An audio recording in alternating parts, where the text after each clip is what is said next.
You're tuned into a Q&A Network podcast. Bold voices, real stories, no fluff. It's showtime. When people think of New Orleans, they think of jazz, Mardi Gras, and ghost stories. And among those ghost stories, none is more infamous or more horrifying than the tale of Madame Delphine Lalaurie.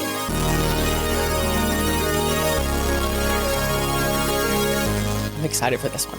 I do want to say that much of this story I'm sharing today comes from the book Madame Lalaurie, Mistress of the Haunted House, which pulls together eyewitness accounts, letters, and records to separate fact from legend, because it did happen so long ago that story got twisted, you know. So it could be super exaggerated, the legend that they have today, or it could not be. But, you know, that book, I feel like the author of that book really tried to like dig and like do a deep dive into like what actually happened. Because there's records and records of all kinds of things that were bought, sold, when they were, you know, when it happened. So she really did a deep dive. So that's kind of my resource. And but Madame Lalaurie, before she became a monster in the eyes of history, she was something very different. A celebrated woman of society. And to understand her story, I want to begin with who she was. It's crazy because you like never know who you're in a room with. You know what I mean? Because if she was so celebrated, but like a lot of people at the time, even slave owners, thought she was horrific. Yeah, well, that's what I was about to say. A lot of people, I think, turned a blind eye to the things that she was doing because of her status, like her nobility. Yeah, like and how wealthy she was. Rock the boat. Yeah, well, there was multiple, and like I'll get into this later, but there was multiple times that she was like she had to go to court, and for some reason she just never was tried for any of it. Never had I had no idea about that. Yeah, like, what I know is from AHS Coven, which is definitely not a good resource. They I think overall they told the story well, but you know, again, there were added things. Yeah. Legend. But yeah, she's gone to court many times. A lot of people, you know, investigated her, but at the end of the day, they were like, well, what are we she never, yeah. Oh my God. They need to be called out too, just like she is, because they're like, what is it called? They're a part of the crime. Yeah. You know? Mm-hmm. So eventually it did come to bite her in the ass in the end, you know, because I don't think they couldn't turn a blind eye to it anymore because of something horrific that happened. Horrific. But yeah. Get there. Ooh, okay. Yeah, I'm jumping the gun. Delphine McCarty, that was her maiden name. She was born in 1786 into a wealthy Creole family in New Orleans. Privilege surrounded her from birth. Her parents owned land, businesses, and slaves. Her family was extremely well connected. Even part of her family, actually, which when I researched this was super cool, was actually they owned 3 plantations all over New Orleans area, one in Plaquemines, one in New Orleans, and then one in Chalmette, actually, which is the plantation on the battlefield. Yeah. That plantation. No. Yeah. So her family was, you know, settled there and for all that time. Girl. In Chalmette. Yep. Oh, my Lord. And all I can think about, I'm sorry, Megan McCarty. Yeah. Her last name is McCarty. McCarty, yeah. McCarty. Mm-hmm. Yeah. So right there in Chalmette, same area that I call home today, Delphine's family's wealth and privilege took root. So that's crazy. I did not know that. Yeah. So to start her life, she was married 3 times. Her first 2 husbands were actually like double her age. Her first husband was Ramon Lopez y Angulo. I don't know. He was a Spanish officer. They had a daughter before he died young. So her first husband died, and she had her first daughter, which was, I think her name's Pauline. Okay. Yeah. Okay. So that was her first daughter from her first husband. Then she gets married. She has her second husband, Jean Blanc. He is a prominent banker and merchant, and with him, she had 4 kids. Lord. Just knocked them all out. Yes. So actually, her second husband was a slave owner and trader. Like that was what he. Is that how she got her foot in the door? So I think that so some legends say that she wasn't always as evil as she was after she married her third husband. But I truly believe I think I truly believe that the way that she treated her slaves was due to the fact that her second husband was like a purchase a traitor, merchant, You can't be a good person to do that. So she probably got influenced. So I think that she probably was influenced a little bit by him. And then when she married her third husband, which her third husband was actually 16 years younger than her, which was crazy because it's like, how did these two people meet? He was from France. He was a doctor. He just graduated. What is it? Medical school and became a doctor. I couldn't think. So he became a doctor. Where do doctors become doctors? Yeah. So they decide. His whole family actually is doctors. His brothers, his dad, like they all were family doctors. So they say that he specialized in like treating spinal deformities. And supposedly, that makes me wonder what I do know lightly. So supposedly, actually, her eldest daughter, Pauline, the one that she had with her first husband, was like a hunchback.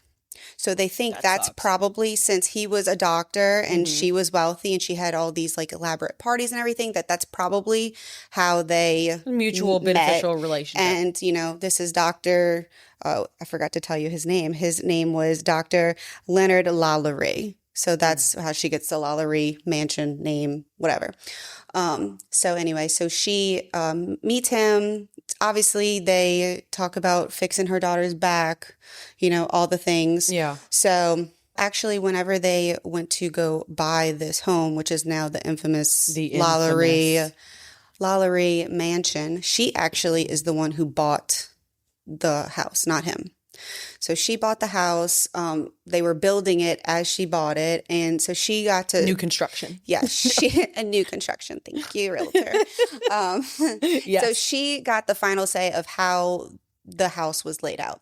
Like what you do nowadays. That's crazy. Yeah. So basically there is, legend out there that, I'm going a little bit skipping ahead here, but there was a fire which brought out a lot of, everything that was going on, that the fire happened on the third story, which actually wasn't true. There was no third story at the time when the house was built.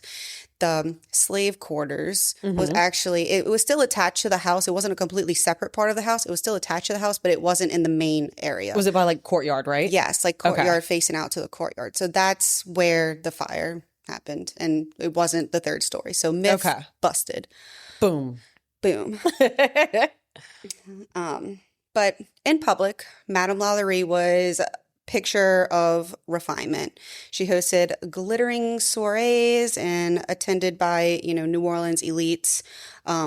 Guests, described her as graceful, charming, generous. She was known to smile sweetly at her slaves in public. Oh my God. Treating them kindly when others were watching, but the neighbors saw her as an ideal hostess and a pillar of society. But rumors were spreading. People whispered that her slaves were mistreated. Some looked frail or injured all the time. Many, and then many of them just simply would disappear. You really don't know who you're. No. Like, that's crazy. Right. And, it is said that the neighbors did hear, like, they would complain about the moaning and the screams that they would hear. And then the police would show up and go inside. And basically they were like, oh, well, what are we going to do? We don't know. Like, whatever. So needless to say, she kept getting away with how she was treating her slaves. So it was like almost like an open secret, something that people didn't talk about, but they knew about. If you see something, say something. Exactly. Oh my God. Not all makeovers are scary. At Virgo Beauty Studio, we turn beauty into an obsession. From lashes to facials, makeup, and more. It's your self-care ritual without the jump scare. Book now at virgobeautystudio.com if you dare. Looking for your dream home shouldn't feel like a mystery. That's where I come in. I'm Victoria, your local realtor, helping you unlock homes that are to die for. No tricks, just keys. Call me today and let's solve the case of your perfect home. It's just crazy that they, one, assumed that she was this pillar of what everyone wanted to be, but in the same breath also knew that she was mistreating her slaves. It's just like... Right. So rumors started circulating about her mistreatment of slaves, but most people turned a blind eye. until one of her slaves, a 12-year-old girl, her name, she was murdered in broad daylight. No. Yes, her name was Leah. And on this fateful day, she was brushing Madame Lallaurie's hair when the brush tugged a little bit too tight on her head. Oh my God. Accidentally baby. snagged the brush and pulled on her head. Lalaurie obviously became infuriated and supposedly started chasing the little girl around the house with a whip. Chased her all the way up to the third floor, but it's not the third floor. It was the second floor. Okay. And Poor baby. all the way to the top story. Now, some say that the girl jumped off the roof in order to avoid Lallaurie's torture, but others claim that Lalaurie ran her right off the roof, Oh my God. leading her to her death below. Witnesses that saw this event claim that Lalaurie dumped the girl's body in a well on the premises. Police were called, and Lalaurie was fined $300. What is that? $300? I'm kind of curious. I'm what that is sorry. today. That's basically them saying, you know what? Actually, just don't do that again. Like slap on the wrist. Excuse me? $300 for a murder of a child. Yeah, I'm seeing what that is. I'm doing the conversion. Yeah, like what that would be. And- Which was nothing to her because she was literally so Exactly. wealthy. Like, that's nothing at all. Versus what year was it? 1834. 34. Okay, value of no, that's not what I said. Whatever. Okay, so that's like equivalent to 11,000, almost 12,000. Which is nothing to her. She was a nothing. millionaire in Yes, those times, yes, you know? Exactly. And she still murdered a girl, and so she was fined Sweet $300 baby. and was forced to give up 9 of her slaves. Oh my, how many did she have? They don't know exactly. It was anywhere from up to 100, I think, because of all the ones that kept disappearing. Yeah. And then she had She had to keep ties. replenishing She had them. ties from the second husband. So, you know. Oh, he could easily like black market. Yeah. So once she gave up the 9 slaves for auction, Lalaurie actually paid her family members to buy back her slaves and then snuck them back into her house of horrors. Picture like being excited that you're like in literally that you're just excited to get away, and then you get sent right back. Mm-hmm. Oh my God, Yes. I just can't imagine being like thinking that you're like, you know, I say free from her and her Right. tortures. Like I'd rather be anywhere else but with her, Right. and then you go right back to her. Like that's just like. Okay. So this is where the story really takes a turn. So the death of poor Leah happened, and she was fined $300, pretty much a slap on the wrist after, you know, whatever. Yeah. So this is where the story takes a turn. In 1834, actually it was April 10th, 1834, a fire was intentionally set at the mansion by a cook who was a 70-year-old slave woman who was chained to the stove. Onlookers, which was, you know, some of her neighbors around her, saw the fire happening, went up to her, and for some reason, let me backtrack a little bit. So between the time that they bought the house to when this fire occurred, her third husband, Lalaurie, she filed for a separation, a divorce during the time because they just weren't getting along. So she filed for the separation, and back then, Who could get along with divorce her? just like wasn't a thing. So taboo. Yeah, like you just really couldn't get like a divorce. So she filed for something called bed and I think it was like a bed and board or something like board. that. So Okay. basically what that means is that you are legally separated. You can live in 2 different quarters, but you cannot remarry. Okay. Okay, so during that time of Leah dying and the fire occurring, her and her third husband, Lalaurie, were separated. But for some reason, on this day of the fire, they must have still been in contact, I'm guessing for financial reasons, if he's depending on her financially, whatever. So he was around for the day of the fire.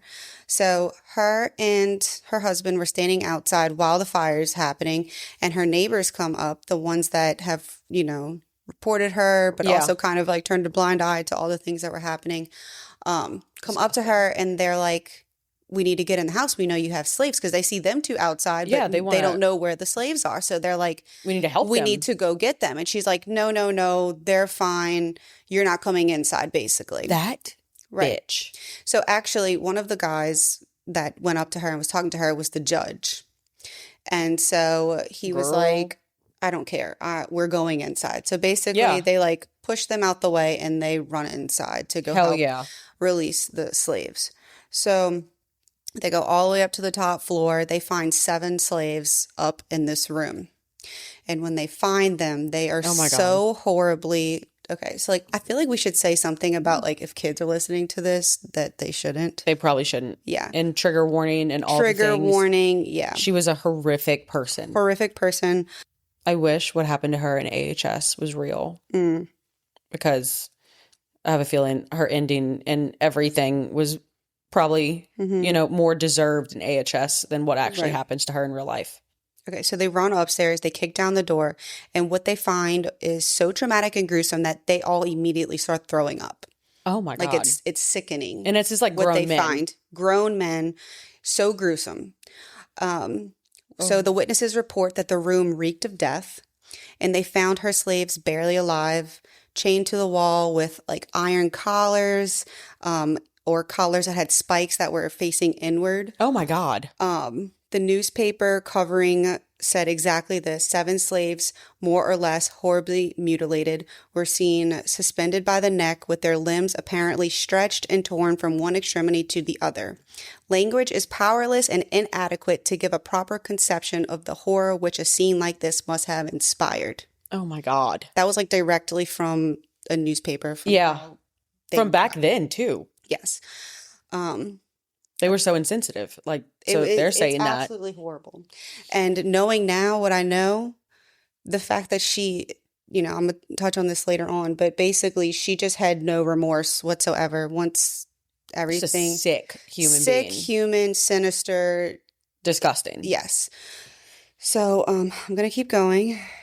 It is a lot. Yeah. It's like, I don't know how we're going to make this one any... Oh my God. Funny, we can make fun of her. Yeah. That's how we can. She deserves it. Yeah. So apparently some of the slaves that were up there were already dead, still chained to the wall. Others were locked in small cages, and some were strapped down to tables. So oh my God. This is where they think that the husband, Lalaurie, also inspired what she would do to these slaves. That's what I was thinking. They found, you know, some like of these doctorate stuff, right? Yes, like unsubstantiated claims say that these victims had their eyes gouged out. Oh my God. Skin flayed open, intestines taken out, wrapped around their bodies, supposedly organs, body parts, and heads were just scattered around the room, many of which were completely disfigured and unrecognizable. In one instance, one man had, how do you want to say this? Okay. Oh God! I don't think I'm going bracing to. myself. I don't think I'm going to. Okay. Oh, well, in one instance, one man had feces shoved in his mouth, and then his mouth was sewn shut. She is in. Yeah. Okay. So this is where we don't know 1,000% what is fact and what is fiction. Okay. You know, over the years, the story has obviously become more and more exaggerated. So, and eyewitnesses who's to sometimes say that this was actually something? You know, they didn't even have a lot of time to get up there, get all of them down. Let's say how much time has passed. Yeah, like how bad was the fire? The fire's out at this point, but you know, they are still trying to rescue them because they're in a small attic. That is horrific. Okay, and another woman, so this is like the last like really gruesome thing I'll say. And a woman's bones were broken and reconfigured to look like a crab. Are you? Yeah. She is such a bitch. Sick. Like disgusting. Sick. And the fact that this is actually something that happened in like a true crime, like there are like little snippets of like maybe legend, but like this is what this woman did. Right. She is a sick person. Okay, so I will say that once the judge and the other, you know, people were able to get all of the victims down, they brought them over to the Capellion and was laid down to, you know, seek medical attention. Yeah. So they laid them all out And at this point, there's like 2,000 people surrounding these slaves Holy shit. and seeing the horrors of all the French of Quarter. how she treated them. Because she didn't just treat them badly. She brutally It's a nightmare home. disconfigured, like it's sick.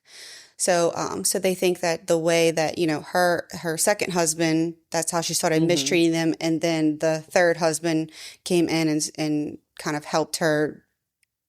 At least turned a blind eye to it. At least, because there's no way you live in the house. I think that he knew exactly what she was doing. Oh my God. So, you know, he's trying to straighten people's spines, and he's completely helping her disconfigure the way that. How do you even do that? Yeah. Like, that is disgusting. So once 2,000 of these people see, 2,000 to 4,000. Okay, That's don't enough know. Witnesses, right? Yeah. So they see how badly these victims were tortured, basically. Oh my God. They storm the Lalaurie mansion. Hell yeah. 2,000 to 4,000. We don't know exactly, but a lot of people. They storm in, and instead of, you know, stealing all of the thousands extravagant stuff that they had, they started destroying the place. Well, hell yeah.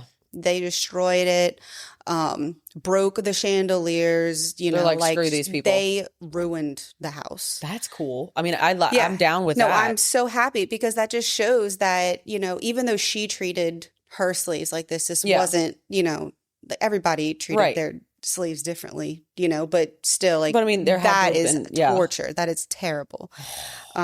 So they completely destroyed the property. Apparently, investigators found multiple bodies on the property that belonged to murdered slaves, including the body of 12-year-old Leah. Oh, my God. Lalaurie and her husband. Okay, let me backtrack a little bit here. Okay. So once this is happening, all of the people storm into her house. She escapes. And everyone is looking for her, obviously. Right. Well, they have this one slave. His name is Bastien, and he reported that she bought him for $1,000. So he was one of their most prized. Like their most valued. Okay. He was probably strong. He was worth $1,000 back then, which is a lot of more money. Than 11,000, like what we did the configuration. Yes. So Bastien pulled the coach up. She jumps in the coach by herself, so not with her husband. She's by herself. They take off to Mandeville. Oh, my God. Yes.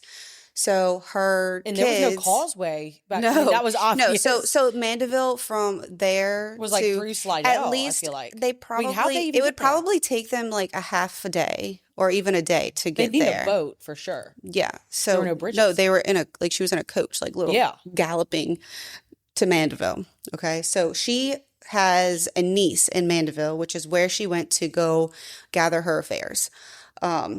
Day later, somewhat later, all of her kids, because remember she has like 5 kids, and her husband, or her separated husband, Lalaurie, meet her out there to go help her figure out what her affairs are.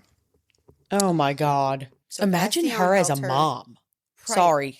Right. Like, we are very blessed with our mothers. Oh, because I mean, she didn't just do it to slay. Like, there's no way. You know what I mean? You can't be that evil and just. She has 5 kids, and they all have to see the way that she. Oh my treated, you know. Lord. So, you know, you would think that since Bastien pretty much saved her life by getting her out of New Orleans, that she would set him free. Because you can do that as an owner. I would have started running the second the fire started. You could have set your slaves free. Yeah. No, she doesn't. She sells him later on. But thankfully for Bastien, the seller that did buy him did set him free. So he had a happy ending. Unlike pretty much every other one. Right. That was under their exactly. roof. So if I'm remembering the story correctly, the oldest daughter was married to a guy named Augusto. Her and Augusto and her other little sister go to New York. People recognize them. They couldn't stay in the South. They couldn't stay there. So her and her mom and all of them get on a ship And on this ship, witnesses are to say that every time people see Delphine, that she's crying and she's just so upset because everybody knows what happened. And again, she's just it's an ego thing. She She's just embarrassed. It's all about her. She's getting her affairs in order. How can I get out of this? What can I get from this? She's not worried about what she did at all. Zero So her son-in-law is the one who's supposed to be. So she's in France now, or Paris. Let me see, where'd she go? France. She got to France. And her son-in-law is back in New Orleans. Okay. And he is supposed to be taking care of all of her affairs, which means that he is supposed to be sending her money. Oh my God. He ain't sending her no money. I mean, hell yeah. Yeah, he ain't sending her no money. He is trying to open a cotton making Like facility facility to and he's just going through her money. Her eldest son, I think his name was Pauline. Let me see. She got a Paul and a Pauline. Yeah. I had a fish named Paul. He died the second we brought him home. It was so depressing. He was a goldfish. Mm-hmm. And it was during Halloween time, actually. So, side note, to make this, I guess, let's have a palate cleanser. I'd gotten him from PetSmart, goldfish, and we got him a tombstone because it was around Halloween. So it said RIP, and we put it in there. And then we go to see him. I don't know if I did everything right. I thought I did. Okay, I'm not a murderer. I'm not Delphine. But I had the fish, and we go to see him like an hour later, and he's dead in his tank. And I thought the RIP was a little, what's it called? Foreshadowing of what happened to sweet Paul, but RIP Paul. R.I.P. Paul. So her son, Paul, I think his name was Pauline. Two Paulines. Pauline. Oh, wait, no. Her daughter's name was Pauline. His name was Paul something. I don't remember. Paul something. Something. Is pretty much the head of the house at this point. Right. And he is writing letters. So they have proof of these letters. They don't have any letters from what Augusto was saying to Paul, but they have what Paul is saying to Augusto, which is basically that, she's upset because he's not sending her any money and she's wanting to go back to New Orleans. And we obviously can't let her do that. And one of the most telling lines in his letter to Augusto is when he says, mother cannot seem to understand why we had to leave New Orleans to begin with. And she sees nothing wrong. No, I just think that really plays into her character. Right. Of who she really was as a person, because you just don't see why you don't think that you don't understand. You're it wasn't the literal worst. She just, not that this is like possible. She didn't just snap and become evil and then actually get remorse after. Like grew over she time. Is literally an evil, nasty, rotten person. Yes. And that just proves it. Yeah. She would risk coming back. So I think that makes the reality far worse than any like fictional TV show like AHS that I based everything on. I think that her reality was so much worse than the legends made her out to be. There are no words. No. She had no self-awareness, no remorse. So they obviously talked her out of going to New Orleans, thankfully. And it is said that, let's see. Let me go back. I'm sure her kids didn't want to risk her going back. Yeah. Because I couldn't imagine being the child and like loving your person, even though they're probably abusive. Yeah. So some people claim that she died in 1842, though most historians believe that she actually died in 1849 in Paris. Oh my God. Because there's actually records of her death and her burial in Paris. Do we know how? We don't know how she died. In 1842, when did she? She probably was old age, which sucks. Well, I hope death she was born in 18. So she was almost 100 years old. 18. She was born in 1787. She was she was pretty old. 1849. Yeah, I mean, she was pretty especially old. For those times. I guess I don't know. I'm not doing math in my head right now. Really. I'm not good at math either, but for those times, I feel like that's old. Over 30 was like the burial records exist there. Exist in Paris that she was buried there. But later, her son Paul claimed to have brought her remains back to New Orleans and buried her in St. Louis, #1. Oh my God. Yes. Till this day, no one knows for sure where her body rests, but there is a record that she did die in Paris in 1849, and that she was dug up from Paris. And brought somewhere. But they don't have a record showing that she was buried in St. Louis, number 1. He probably wanted to keep that hush-hush. I mean, probably. But also, I just think it's so strange that the burial records from 1851, which is when she was supposedly buried to New Orleans, Yeah. are not in the archive of the At all. Archdiocese. They've disappeared only that year. Oh my God. So that just like makes you speculate, obviously. Like if there were people that were like willing to help this out, like somehow, like other evil people. So not sure how they even did that, because that had to be so expensive to dig her up and then ship her to New Orleans. That's expensive now too. Mm-hmm. So yeah, all the burial records from 1851 have all disappeared from the archive. But in cemetery, in St. Louis, number 1, there is an imposing 6-vault tomb, which at the top of it says something in French. It's something in French, but it means family tomb. And after researching the tomb, it was confirmed that her son Paul was Paulin. That's his name, Paulin. Okay. Yeah. So her son Paulin was the one who purchased this 6-vault tomb. That's where she's at. I believe that's where she is. We need to go see it. But I know I want to go see it so bad. But Paulin was buried there along with some of their other family members, but there's no record of her being in there. They're doing that on purpose. Right. So the 6-vault tomb can have 6 people in there. There's 6 spaces for names. There's 5 of them up there, and only 1 is missing. Shut up. So That's her. Yeah. So I really think, I don't know if a family member got rid of it or if it was stolen or what, but I do believe that she's in there. She's in there. Especially if her son's buried there. Why does she get to rest in peace? She didn't give people peace in their life. Mm-hmm. Oh my God, we should write her name on there. Not really. Don't vandalize things. But I mean, I would if I could and not go to jail. Mm-hmm. Okay, so now the mansion, it's actually on Royal Street. You can see it. It is. We were going to want to go tour it because, fun fact, I'm a real estate agent and I probably could get us a tour, but it actually just recently closed. So somebody else bought it. Nicolas Cage, I know, had it. He for like a night or something, but he was too scared. He had it for a while. So supposedly Nicolas Cage had it because he was supposed to be writing this book about her. No, not about her, but some horror book that he was supposed to be writing, and it was supposed to give him inspiration. But then he had to. It actually went into foreclosure with him because he was having financial issues. Yeah. Oh, he probably twisted that rumor saying he was too scared he couldn't do it. No, you was broke, brokey boo. So even now, you pass 1140 Royal Street. Guides will tell you that the house is cursed.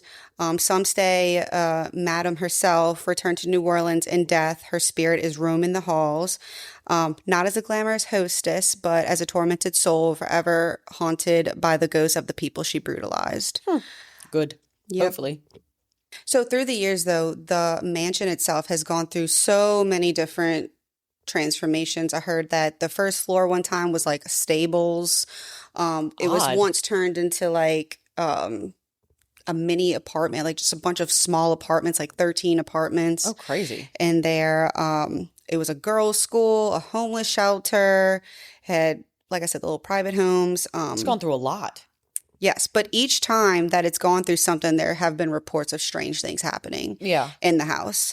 And they continue to happen. People have heard screams, they've heard chains dragging and footsteps in the attic. Some claim to see shadowy figures.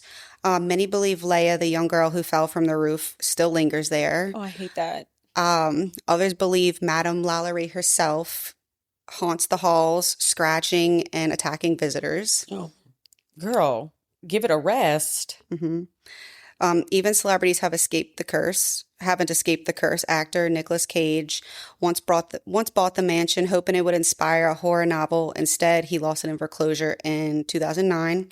He later called it one of the most cursed purchases in his life because that was the downfall of all of his financial problems. Oh, and she was having financial problems in France. Yes. Yeah.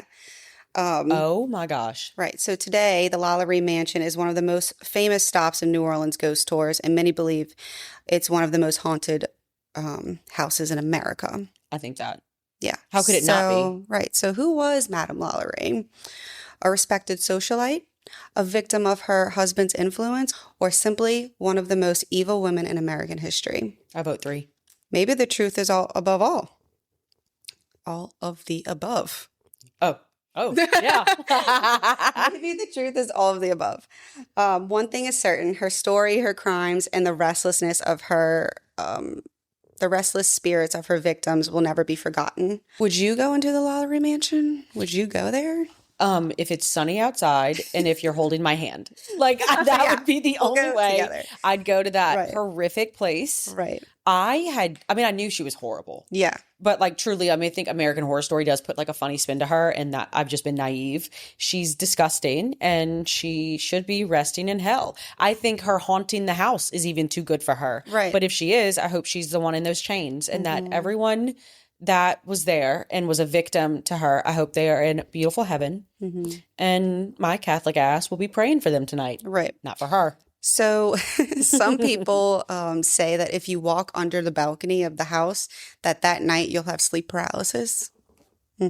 Okay, so never doing that. Never walking. So I didn't know that was a thing. Like you walk past, and it's a stunning house. The way that the house looks now is vastly different from how it looked when she built it. I'm sure the inside so different. They added the third story, like I said. Okay. They're like, that part legend's that a was good kind idea. of the part that's kind of disconnected is now all connected. Okay. I mean, you can look it up on Zillow. Actually, 1140 Royal Street. I know it has a gorgeous the way courtyard. that they. I mean, it's immaculate the way that they did it all. You know. I didn't like how they furnished it. I know that's such a realtor thing, but I just didn't like that. But anyway. Yeah.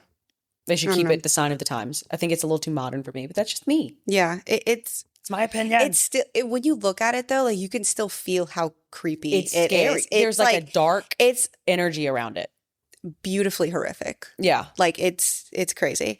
Yeah, I mean, so when people were like at her house having these parties and they would hear the screams. She would just like disappear. They would just be like, do something. No. I think it was like when people weren't there, but like they were just in the attic and people would hear the screams. So they were just like, oh well, just hearing some screams up there. Yeah. Tell him to play the violin louder. Right.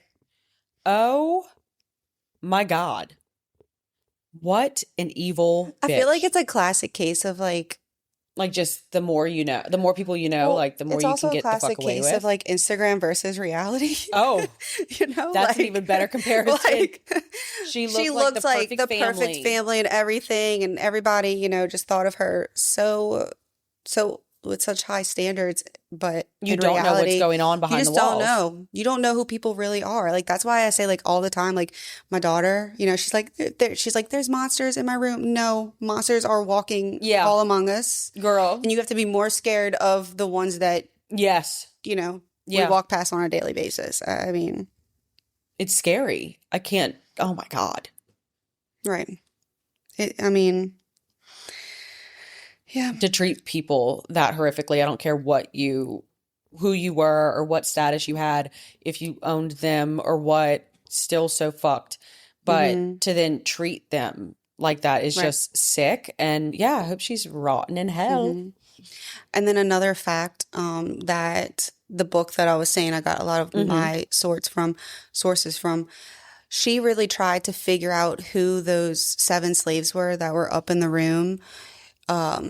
She can't find what their names are, which is crazy because, like I said, there's records of every slave that, you know, she bought. But that second husband. Right. So the ones that were up in the attic, they have found, though, that 4 of them were men, 3 of them were women, and there was 1 teenage boy. Oh, my God. Yeah. So I just think that's kind of Yeah, for the babies, like a 12-year-old and then a teenager. What the fuck? And then being a mother yourself. Like, it just, I can't even fathom. And it's a good thing that we can't. Yeah. like, that's, thank God. But holy shit, that was a dark story. Yeah. Well, and to make it funny, she is ugly. I've seen her fucking portrait. She So is. that's probably why she was such a bitch. Right. I mean, Disgusting on the inside and out. And when I was like researching this story, I was like, there's just no way. Like, you hear crazy stories Right. all the time, but All the I time. mean, that's twisted. It's so This dark. is- And if you go on ghost tours in New Orleans, they're gonna bring you by the mansion. You can be across the street from it. You can feel the energy. it. It's dark. You can feel it. So Yeah. I would highly recommend going on one of those ghost tours. Like I said, a lot of the things that are said in the ghost tours, I'm sure are exaggerated. And most of what I said today is the closest thing we can possibly get now to the truth. This did happen over 200 years ago. Right. But yeah, I mean, I still just... It's mind-boggling. It really is. It really is. But yeah, that's one of the most infamous stories of New Orleans. of New Orleans. And America. Yeah. Yeah. Oh my God. Yeah. And I guess France, since that little bitch ran all into France.